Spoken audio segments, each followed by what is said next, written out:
안녕하세요. 반갑습니다. 저는 데드리프트를 잘하고 있는 여성이 되고 싶은 정소연 변호사라고 합니다.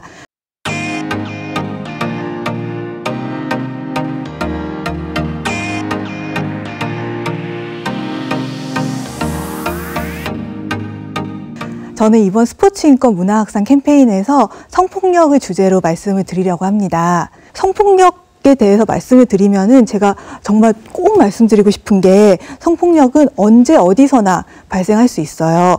많은 사건들이 시간대, 장소, 사람 수를 가리지 않고 일어나거든요.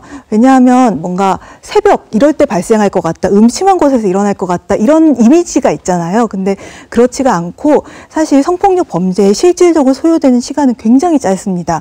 신체 일부를 만지는 육체적 성희롱 같은 거는 정말 3초, 5초 사이에 일어나고 뭐 언어적 성폭력은 더 말할 것도 없고 강간 같은 경우에도 5분이면 사실 일어나요.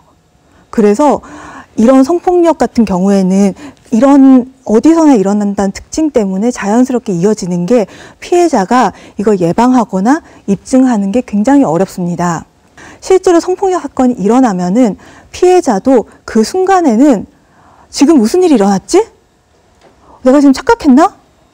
지금 내가 뭔가 잘못 들었나? 잘못 느꼈나? 이렇게 생각하시는 경우가 굉장히 많아요. 근데 이거는 잘못이 아니고 이상한 것도 아니에요. 피해자가 되신 분들은 그 사건이 발생한 순간에는 그 자리에서 대응을 못 하시는 경우가 많아요. 그러면은 내가 피해자다 이렇게 됐을 때는 어떻게 해야 될까요?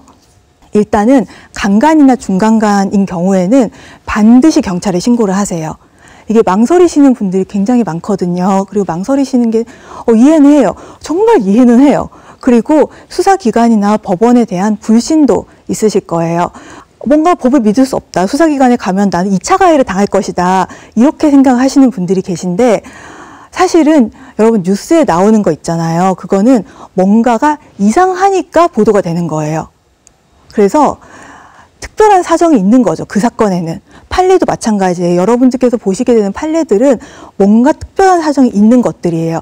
왜냐하면 형사사건은 기본적으로 판결문 공개가 되지가 않아요. 그리고 성폭력 사건 같은 경우에는 재판도 전부 다 비공개 진행을 하기 때문에 다른 사람이 그 내용을 볼 수가 없거든요. 그래서 내 사건이 아닌데 어디서 봤다, 들었다, 뭐 보도가 됐다 이런 것들은 뭔가 특수한 조건에서 나온 사건이지 일반적인 일이 아니기 때문에 내가 직접 사건이 관련이 됐을 때 이런 자료들 내가 그냥 이렇게 봤을 때 바로 나오는 자료들을 보고 이거는 나랑 다른 일인 것 같아. 나 같은 피해자는 없는 것 같아. 아니면 저 사람 감옥도 안 갔대. 나는 보호받지 못할 것 같아. 이렇게 오해하실 수 있고 그래서 아무것도 하기 전에 먼저 실망하시는 경우도 있거든요. 굉장히 절망하시는 경우도 있고. 그런데 비법조인이신 여러분들께서 찾아봐도 뭔가 구체적인 게 안 나온다는 상황 자체가 사실은 법적 절차에서 피해자가 보호를 받은 결과인 거예요. 그래서 내가 성폭력 피해를 입었다면은 법적 절차를 믿고 일단 신고하시는 것을 좀 권하고 싶어요. 다른 일하고 똑같이 생각하시는데 112에 신고하시고 136에 신고하시고 그래서 신고를 하면은 신고하고 비밀보장 해달라. 그러면 지켜주거든요. 동성 수사관에게 조사받고 싶다고 하면은 내가 피해자가 남성이든 여성이든 동성 수사관을 다른 경찰서에서 불러와서라도 해줘요. 그리고 뭐 녹화, 녹음 이런 거 다 되고 신뢰관계인 동석이라고 해서 변호사가 아니더라도 예를 들면 나는 내가 진짜 믿는 언니랑 같이 조사를 받고 싶다. 이런 것도 다 돼요. 그리고 경찰서가 부담스럽다. 나는 저 커다란 경찰서. 저기 나는 가고 싶지 않다라고 하면은 주소가 비공개된 쉼터들이 있어요. 이렇게 그냥 주택같이 생긴 그런 데들이 다 있거든요. 거기로 가서 조사를 받는 것도 가능해요. 예전에는 조서에서 이름을 일단 썼다가 나중에 가리는 식으로 했는데 이렇게 하니까 가끔 유출되는 경우가 생기는 거예요. 가린 것만 떼내면 보이니까. 그래서 요즘은 조서에서부터 익명을 써요. 그래서 아예 이름이 안 나오게. 그렇게 분리를 하기 때문에 이런 공적 절차를 최소한 인터넷보다는 좀 더 믿어주셨으면 좋겠어요. 그리고 두 번째로 제가 말씀드리고 싶은 것은 신고를 바로 하지 못하는 상황의 경우예요. 이게 내가 망설이는 경우도 있지만 그 여건이 안 되는 경우도 있어요. 합숙을 하다가 중간에 내가 성폭력 당했다, 성폭행을 당했다. 근데 중도 귀가나 포기는 사실 어렵거든요. 현실적으로 일단 거기선 끝까지 있게 돼요. 그리고 바로 옆에서 선배한테 성추행을 당했는데 다음 날에도 당장 이걸 계속 나갈지 말지 결정을 해야 된다. 아니, 이 코스를 수료해야지 내가 지도자 과정을 뭐 다음 코스로 갈 수가 있다. 이런 여러 가지 이유가 있어서 신고를 바로 못 하시는 경우가 분명히 있어요. 그럴 때는 그 상황을 최대한 자세히 기억을 하고 써두셔야 돼요. 현장 사진을 찍을 수 있으면 가장 좋아요. 그 현장에 아무것도 없어도 찍어 놓으시는 게 좋아요. 왜냐하면은 당황하기 때문에 금방 까먹어요. 금방 잊어버리고 생각보다 이게 되게 어려워요. 그리고 내가 휴대폰, 특히 요즘 휴대폰이 있으니까 휴대폰 메모장이나 녹음기를 켤 수 있으면은 특히 녹음을 해놓으시는 게 좀 좋습니다. 왜냐하면 예를 들어 볼게요. 합숙 훈련을 하다가 다른 선수들이 없는 방으로 이렇게 끌려가서 내가 강간을 당했어요. 너무 무서워서 일단 뛰쳐나왔어요. 근데 그러고 나면 나중에 그 방에 창문이 있었는지 없었는지, 나는 무슨 옷을 입고 있었는지, 가해자가 내 옷을 먼저 벗겼는지, 하의를 먼저 벗겼는지, 이런 것들을 나중에 기억하는 게 너무 어려워요. 이게 내가 급하게 뛰어나왔으면 거기가 이 4층 건물에서 2층이었는지 3층이었는지 이것도 사실 헷갈려요. 근데 이런 걸 다 기억을 해야지 피해를 입증할 수 있는 건 아니지만 기억하고 있을 때 기록을 남기는 것, 이건 정말 중요합니다. 특히 이런 부정적인 일은 잊고 싶잖아요, 사람이. 그래서 내 기억이 적극적으로 잊어버리려고 작동을 하기 때문에 계속 기억이 부정확하고 흔들리기가 쉽거든요. 그렇기 때문에 이런 것들을 내가 당장 기억할 때는 어떤 식으로든 기록을 해놓으시는 게 좋아요.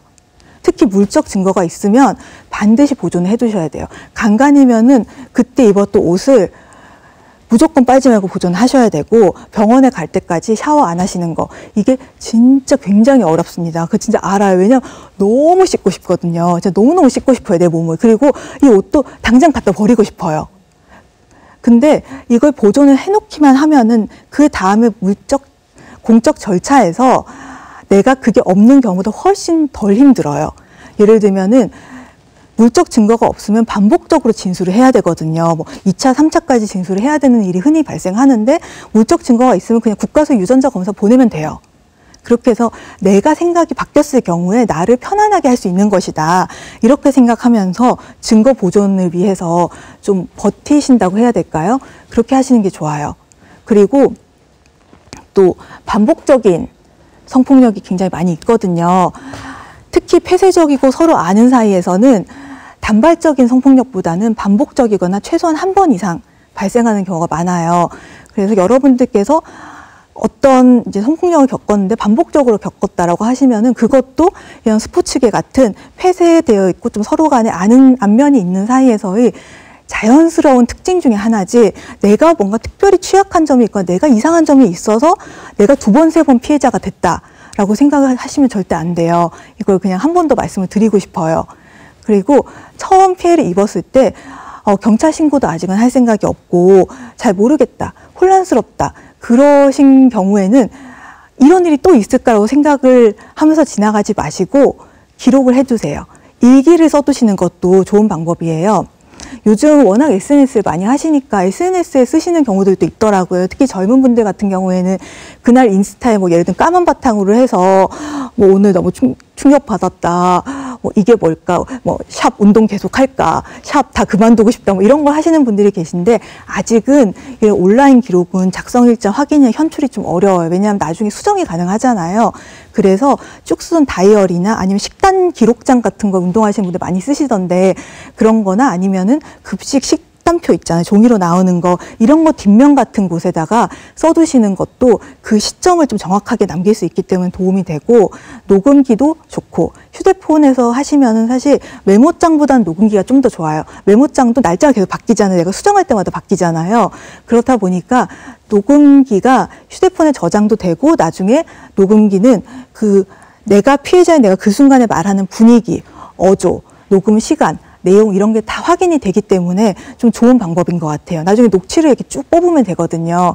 그리고 그럴 수 없는 상황이다, 뭐 휴대폰 내가 안 갖고 있다, 아니면은 못 쓰겠다, 그런 경우에는 주위에 정말 믿을 만한 분한테 이거 비밀이다 이렇게 말씀하시면서 상담하시는 것도 나쁘지 않아요. 그러니까 경찰도 못 믿겠다, 법률사무소도 못 믿겠다, 변호사 못 믿겠다, 다 그럴 수 있어요. 근데 그럴 때라도 혼자서만 앓지는 마시고 주변에 내가 가장 믿고 의지하는 사람한테 호소를 하시는 게 좋아요.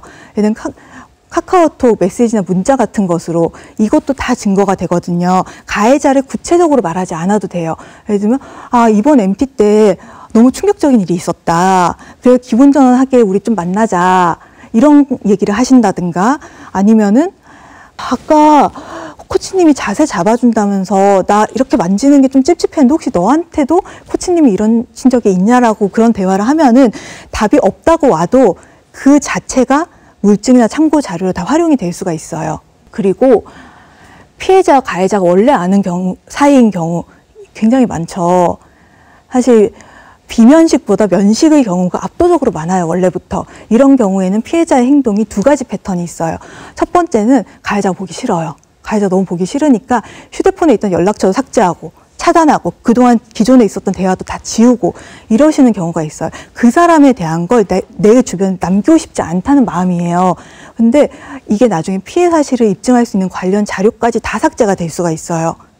그래서 차단이나 삭제는 하지 마시고 피해자가 됐더라도 가해자와 지금까지 있었던 기록은 그대로 일단은 보관하시는 게 좋아요.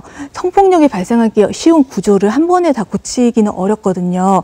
그래서 이건 사실 특히 지도자분들께서 신경을 굉장히 많이 써주셔야 되는 부분이기도 해요. 하지만 언제든지 성폭력이 발생할 수 있다. 그리고 바로 지금 내 옆에서 갑자기 기록이 좀 나빠진 친구가 피해자일 수도 있다.